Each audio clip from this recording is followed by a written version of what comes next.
আসসালামু আলাইকুম ভিউয়ার্স, আশা করি সবাই ভালো আছেন। ভিউয়ার্স, আজকে যে বিষয়টি আমি আপনাদের সাথে শেয়ার করব সেটি হচ্ছে কীভাবে আপনারা কোনো জিপ ফাইলকে আনজিপ করবেন। অর্থাৎ ধরুন যে আপনি অনলাইন থেকে কোনো সফটওয়্যার ডাউনলোড করছেন, এখন সফটওয়্যারটা ক্র্যাক ফাইল হিসেবে জিপ ফাইলে আছে। এখন যখন আপনি ওটা ইনস্টল করতে যাবেন তখন কিন্তু অবশ্যই আপনাকে ওটা আনজিপ করতে হবে। দেখেন আমার এই ফাইলটা কিন্তু জিপ ফাইলে আছে। আমি এখন মাউসের রাইট বাটনে ক্লিক করব। ক্লিক করলে কিন্তু দেখতে পাচ্ছি এখানে এক্সট্রাক্ট ফাইল নামে একটা অপশন দিয়ে দিচ্ছে। আমি এখানে ক্লিক করলে কিন্তু আমার এই ফাইলটা কিন্তু আনজিপ হয়ে যাবে। ওকে, তো এখন অনেক ক্ষেত্রে দেখা যাচ্ছে যে আমাদের কিন্তু এই আনজিপ ফাংশনটা অর্থাৎ যে এক্সট্রাক্ট ফাইল এই অপশনটা কিন্তু অনেক ক্ষেত্রে আমাদের থাকে না। অর্থাৎ যদিও আমরা মাউসের রাইটে ক্লিক করি দেখা যাচ্ছে যে এই অপশনগুলো আমাদের আসছে না।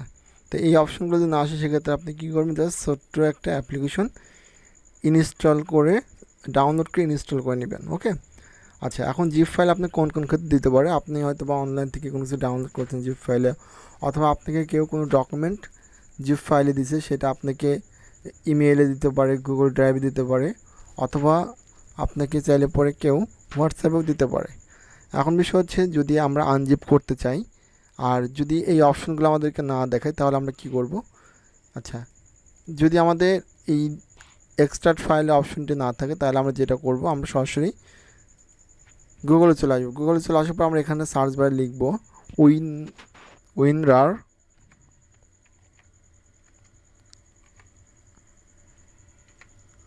উইন্ডার ডাউনলোড ক্লিক করবেন।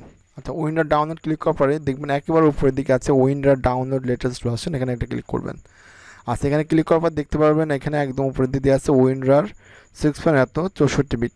অর্থাৎ আপনার এর উপরে ক্লিক করে এই সফটওয়্যারটাকে অবশ্যই আপনার ডাউনলোড করবেন। আচ্ছা, ডাউনলোড করে নেওয়ার পরে আপনারা সরাসরি চলে আসবেন আপনাদের ডাউনলোডকৃত ফাইল যেখানে আছে। আমরা ডাউনলোডে আসবো, দেখতে পাচ্ছেন যে এটা কিন্তু আমাদের অলরেডি ডাউনলোড করা আছে এবং ইনস্টলও করা আছে। এই জন্য কিন্তু আমাদেরকে এক্সট্রাক্ট অপশনটা কিন্তু দেখাচ্ছিল। তো আপনি জাস্ট মাউসের রাইটে ক্লিক করবেন, এরপর রান টু অ্যাডমিনিস্ট্রেট ক্লিক করবেন, এরপর জাস্ট ইয়েস করে পারমিশনটা দিয়ে দিবেন। এরপর দেখতে পাচ্ছেন এখানে ইনস্টল লেখা আছে, এখানে ইনস্টলে ক্লিক করে দেবেন।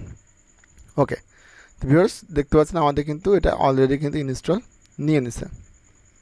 ওকে, তো এরকমভাবে কিন্তু ভিউয়ার্স আপনি আপনার যে কোনো জিপ ফাইল থেকে আনজিপ করতে পারবেন এবং এই সফটওয়্যারের সাহায্যে।